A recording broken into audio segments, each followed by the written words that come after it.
आकाशवाणी मध्य प्रदेश से प्रस्तुत है प्रादेशिक समाचार।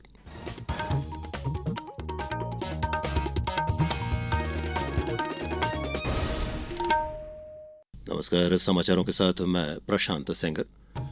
सबसे पहले इस बुलेटिन के मुख्य समाचार। रक्षा मंत्री राजनाथ सिंह ने कहा, भारत अपने पहले मानव युक्त अंतरिक्ष मिशन गगनयान के लिए पूरी तरह तैयार है। केंद्रीय स्वास्थ्य मंत्री जेपी नड्डा कल जबलपुर के 2 दिवसीय प्रवास पर।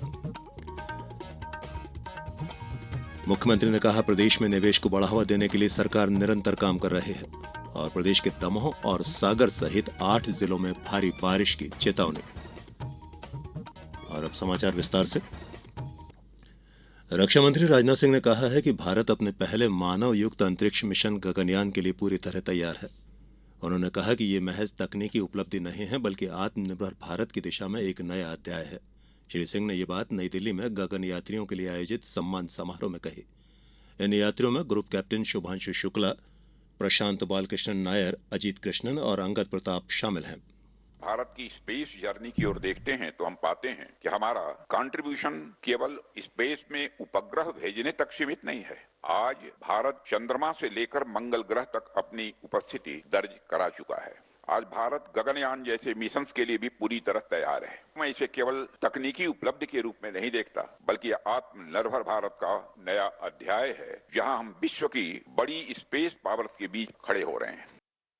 केंद्रीय रक्षा मंत्री राजनाथ सिंह प्रदेश के दौरे पर भी आ रहे हैं। वे 27 अगस्त को प्रदेश के महू स्थित आर्मी वॉर कॉलेज में आयोजित 2 दिवसीय संगोष्ठी रणसंवाद 2025 में शामिल होंगे। भारतीय सेना के रक्षा प्रमुख जनरल अनिल चौहान, वायुसेना प्रमुख air chief marshal AP Singh और नौसेना प्रमुख एडमिरल दिनेश कुमार त्रिपाठी भी रणसंवाद में अपने विचार साझा करेंगे। 26 अगस्त से आयोजित इस संगोष्ठी में आधुनिक युद्ध रणनीति और रक्षा के क्षेत्र में तकनीकी समावेशन के परिवर्तनकारी प्रभाव पर चर्चा की जाएगी। संगोष्ठी में वर्तमान उभरती प्रौद्योगिकी और भविष्य के युद्ध पर उनका प्रभाव, आधुनिक सूचना युद्ध के दौरान अंतरिक्ष आधारित निगरानी और देश में सैन्य उपकरणों का उत्पादन जैसे महत्वपूर्ण विषय शामिल किए गए हैं।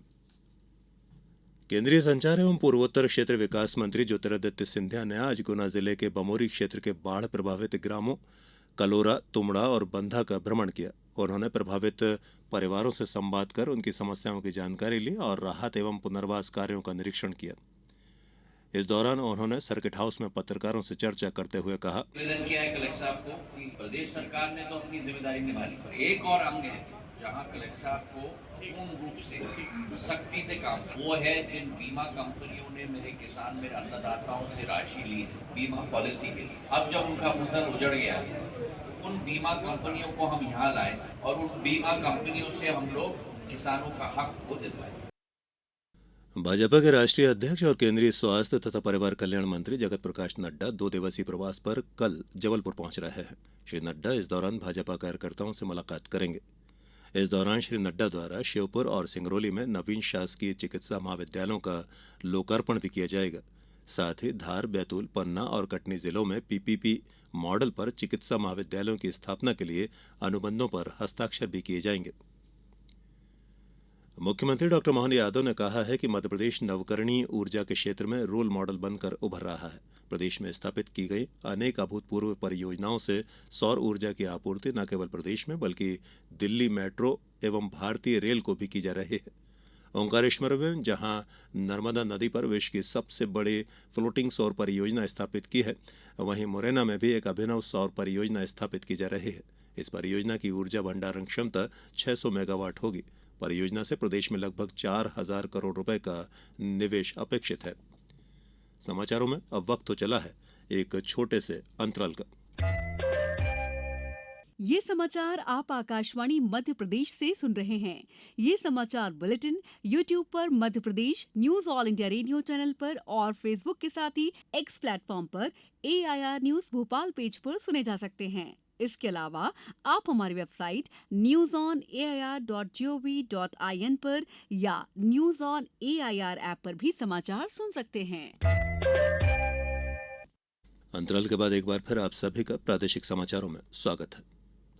प्रधानमंत्री नरेंद्र मोदी कल से 2 दिन के गुजरात दौरे पर रहेंगे। वे अहमदाबाद में कल 5400 करोड़ रुपए की विकास परियोजनाओं का उद्घाटन करेंगे।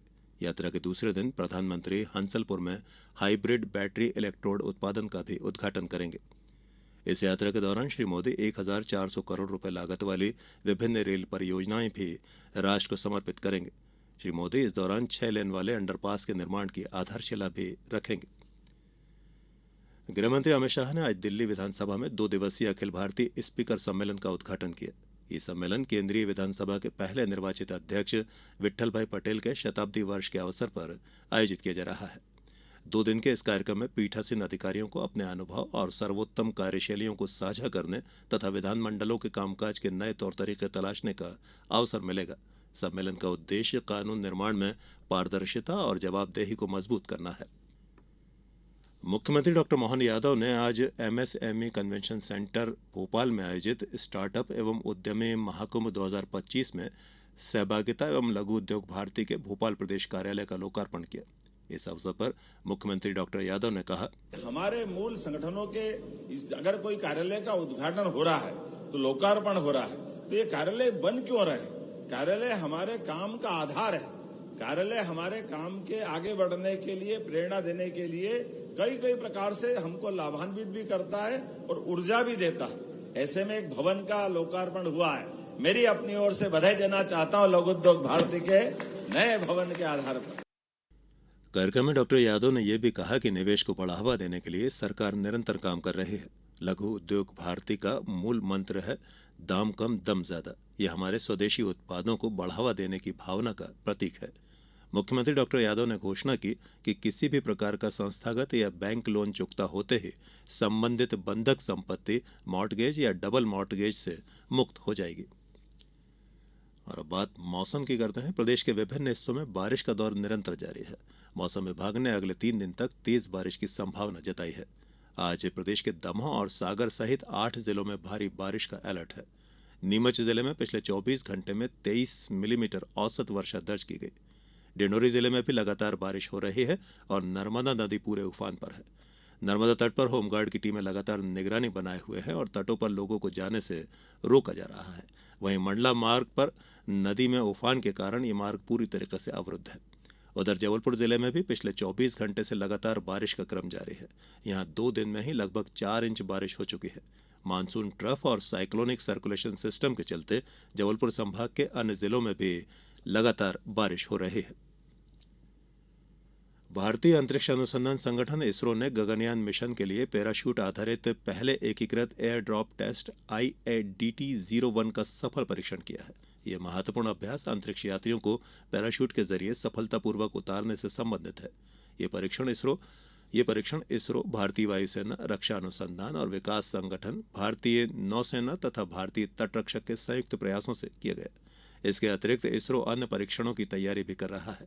इसका उद्देश्य भारत के पहले मानव युक्त अंतरिक्ष यान की उड़ान का रास्ता बनाना है। और अब इस बुलेटिन के कुछ समाचार संक्षिप्त में। मुख्यमंत्री डॉक्टर मोहन यादव आज भोपाल स्थित हिंदी भवन में फूलमाली समाज के 16वें राज्य स्तरीय प्रतिभा सम्मान समारोह में शामिल हुए।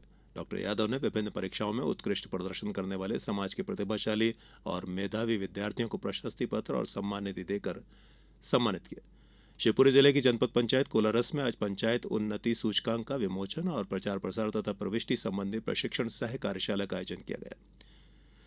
और छिंदवाड़ा में लोक शिक्षण संचालनालय मध्यप्रदेश भोपाल एवं समग्र शिक्षा अभियान के अंतर्गत शिक्षक शिक्षिकाओं के लिए विषयवार प्रशिक्षण जिला स्तर पर आयोजित किया जा रहा है। इस बुलेटिन में बस इतना ही। अगला बुलेटिन सुबह 7:10 पर। इजाजत दीजिए। नमस्कार।